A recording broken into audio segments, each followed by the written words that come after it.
여기에서 문제는 면접관들은 전부 다 그날 학생을 처음 본 사람이잖아. 그치. 마치 만난 것처럼.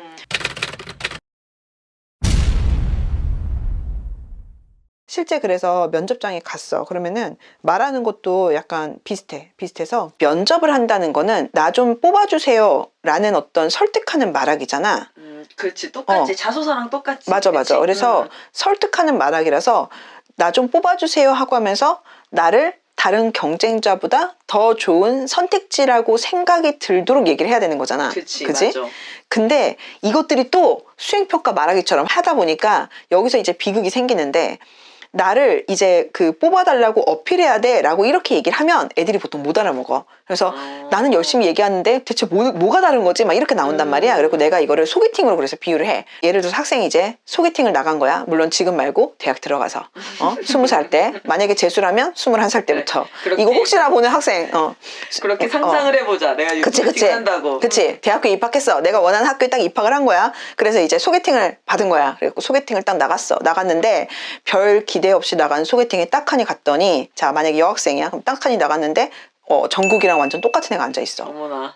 아니면은 남학생이야. 딱 나갔는데 요새 핫한 연예인 누가 있어. 이를테면 유아랑 완전 똑같이 생겼어. 딱 앉아있어. 너 유아 누군지 아니? 아, 몰라. 어쨌든 역시 내가 좀 더 젊게 사는 것 같아. 어쨌든 간에 기대 정말 하나도 안 하고 갔는데 정국이가 앉아있어. 그럼 어떻게 해야 돼? 나를 최대한 매력적으로 어필해야지. 그 정도는 안 돼. 목숨 걸고 꼬셔야 돼. 두 번은 없어. 두 번의 기회는 없어. 절대 두 번은 없어. 또 다른 소개팅을 나간다고 해서 또 다른 정국이가 앉아있을 확률은 없잖아. 그리고 내가 이제 애들한테 이러거든. 너의 인생에 두 번은 없다. 그러니까 이번 기회에 승부를 봐야 된다. 무릎이라도 꿇든 바지가랑이를 붙잡든 정국이 꼬셔야 될 거 아니야. 자, 그러면은 자, 봐봐. 정국이를 만약에 꼬신다고 우리가 한번 생각을 해보는 거야. 물론 정국이 이제 닮은 꼴.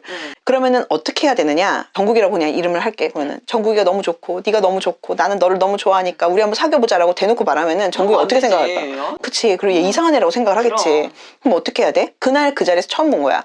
자연스럽게 인사하고 대화하면서 정국이 취향에 맞는 여자가 나라는 거를 은근히 어필하는 거야. 그렇지. 근데 자, 이렇게 한번 가정을 해보는 거야. 다행히 너는 소개팅 주선자에게 정말 너무나 은혜로운 친구지. 그 친구가 정국이가 어떤 타입의 여자를 좋아하는지를 이미 들었어. 정국이는 지적인 여자를 좋아한대. 그럼 어떻게 해야 돼? 나의 지적임을 뽐내야지. 그치. 지적인 척 해야 돼. 지적이지 않아도 지적인 척 해야 돼.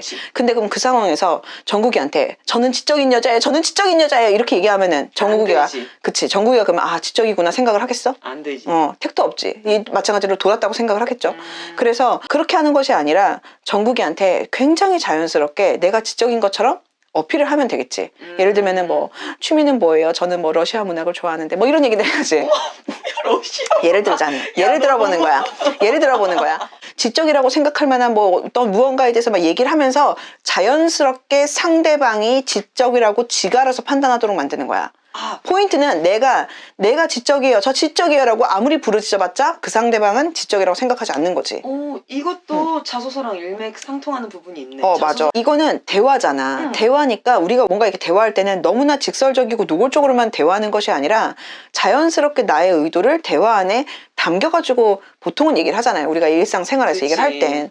그래서 그렇게 하면 되는 건데 보통 애들의 답변을 보면 이거야. 저는 지적입니다. 지적이에요. 막 이렇게 나와. 그치. 왜냐면 그렇게밖에 안 해봤거든. 마음이 그리고 급하잖아. 그치. 마음이 급하고 아직 애기들이고. 그럼 나에 대한 걸 알아줬으면 좋겠으니까. 그치. 그리고 그렇게 말하면은 된다고 생각을 해. 왜냐면은 특히 상위권 학교를 쓰는 친구들은 고등학교 때까지 본인은 학교에서 인정받고 모든 선생님들이 자기를 인정한 삶을 살았단 말이지. 맞아. 실패 경험이 없지. 그러다 보니까 그날 자기를 처음 본 선생님들도 자기를 인정할 거라고 생각을 하는 경향이 있어. 저는 지적입니다 라고 해맑게 얘기하면은 그런가 보다 한다고 생각을 해. 그래서 여기서부터 이제 조금 구체적으로 갈리는데, 이를테면 이런 거야. 우리가 기본적으로 뭔가 이게 고입이든 대입이든 입시를 치를 때 면접관들이 보는 자료들이 어떤 것들이 있는지를 우리가 생각을 해볼 필요가 있다. 예를 들면 이런 거지. 우선은 생기부를 볼 수가 있고 그 다음에 자소서, 뭐 이제 앞으로 자소서 어떻게 될지 모르겠지만 어쨌든 간에 자소서를 볼 수가 있고, 면접을 보는 전형 같은 경우는 면접을 통해서 학생을 직접 만나볼 것이고, 그 다음에 그 외에 따로 지필고사를 보는 경우도 있어. 지금까지 영재학교가 그런 식으로 많이 했고, 그래, 아니면은 뭐 대입 같은 경우 뭐 논술 같은 형태의 학교별 어떤 시험을 따로 볼 수도 있고, 이런 것들이 이제 가장 기본적이잖아. 그 다음에 또 하나가 중요한 게 뭐냐면은 내신 성적을 볼 수가 있겠지. 근데 대입 같은 경우는 이 내신 성적이 기본적으로 과목별로 학기별로 각 그 모든 내용들에 대한 그 내신들이 몇 등급인지가 다 좌르륵 나와 있잖아. 3년 동안의 내신의 평균 등급은 얼마이며 그중에 특히 어떤 과목은 잘했고 어떤 과목은 이 친구의 약점인지가 다 나온단 말이야.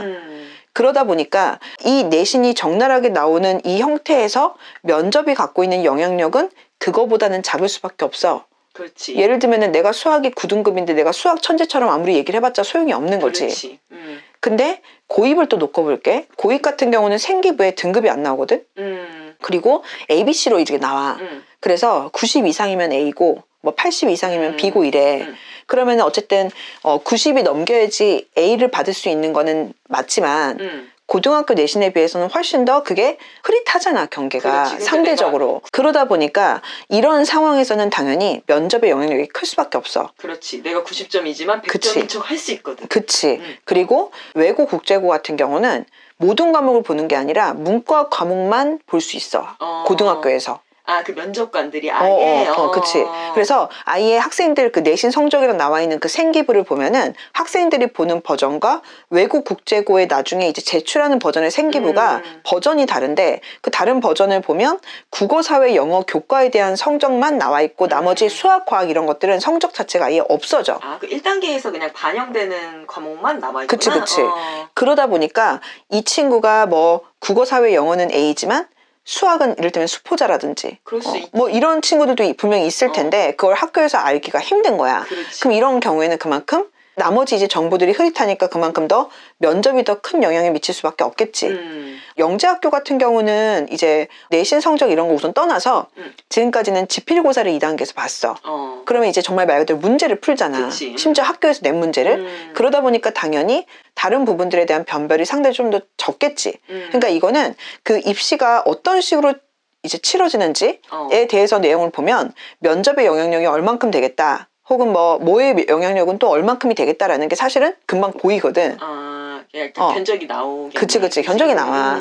근데 만약에 내신 성적이 상대적으로 조금 더 흐릿하고, 그러니까 대입에 비해서 고입이겠지. 그 다음에 그 중에서도 지필고사 같은 게 없는 특목고 입시가 그래. 영재학교 쪽 입시보다 이런 경우에는 면접이 너무너무 중요해. 너무너무 중요한 거야. 너무너무 중요하고 여기서 그냥 승부 다 끝나버리는 거야. 이걸로 거의 뽑는 거나 마찬가지인 상황인 거지. 자, 근데 여기에서 문제는 면접관들은 전부 다 그날 학생을 처음 본 사람이잖아. 그치. 마치 소개팅에서 처음 만난 것처럼. 그러니까 내가 얼마큼 어떤 식으로 얘기를 하는지에 따라서 나의 배경 정보가 하나도 없고 심지어는 그것들을 보고 싶어도 못 보는 상황인 거잖아. 그 상태에서 이제 학생들을 보는 거니까 본인이 이거를 얼마큼까지 얘기를 하는지에 따라서 지적인 학생이 될 수도 있고 지적이지 않은 학생이 될 수도 있거든. 심지어는 면접 시간이 예를 들면 특목고 입시 같은 경우 연가고 입시에 비해서 상대적으로 면접 시간도 짧거든. 시간이 짧아. 그래서 예를 들어서 외대부고 같은 학교는 15분 정도밖에 안 돼. 우리가 학교별 설명할 때 기억하고 있구나. 그럼. 그리고 외고 같은 경우는 심지어 더 짧아. 외고 같은 경우 대부분의 외고가 평균적으로 면접 시간이 10분 안쪽이야. 학교마다 조금씩 다르지만 진짜 짧다. 진짜 짧아. 근데 문제는 학교 내신 성적 같은 경우 중학교 내신 성적 ABC로밖에 못 보는 데다가 심지어는 그게 국어, 사회, 영어만 본다든지 이런 상태에서 자소서와 면접 그냥 끝나는 거야. 여기서 모든 승부가 끝나는데 그러면은 이게 결국에는 질문이 나왔을 때 이거를 내가 얼마큼 어디까지 멀리까지 나가면서 얘기를 해줘야 되는지가 결국에는 관건이야. 왜? 내가 중학교 때 얼마큼 똑똑하고 내가 학교에서 얼마큼 등수가 좋고 얼마큼 선생님들이 나를 이뻐했는지 그 사람들은 알 수가 없어. 알 수가 없고 그냥 그날 처음 본 학생인 거야. 근데다가 또 하나는 이런 부분들도 있어. 면접관 입장에서는 애들이야 그냥 그날 만약에 본인이 지원한 학교 가가지고 면접 한 번 치르고 집에 가면 땡인데 면접관들은 사실 아침부터 늦은 시간까지 계속 맞아. 모든 친구들을 이 친구 끝나면 그 다음 친구, 이 친구 끝나면 그 다음 친구 막 이러잖아. 그 면접관 입장에서 모든 시험은 사실은 출제자 입장에서 우리가 생각을 해봐야 되는 거잖아. 그러면 면접관 입장에서 한번 우리가 생각을 해보면은 면접관 자 아침에 출근했어. 앉아가지고 생판 처음 보는 A라는 학생이 들어와. 그래갖고 자 나는 똑똑하고 나는 인성적으로 훌륭하다고 막 얘기를 해. 나가. 다음 또 들어와. 또 나는 또 똑똑하고 인성적으로 훌륭하다고 막 얘기를 해. 다음 또 이걸 계속 아침부터 밤까지 반복하는 거야. 힘들어. 너무 힘들어. 기억이 안 날 거야. 맞아. 기억이 잘 안 나.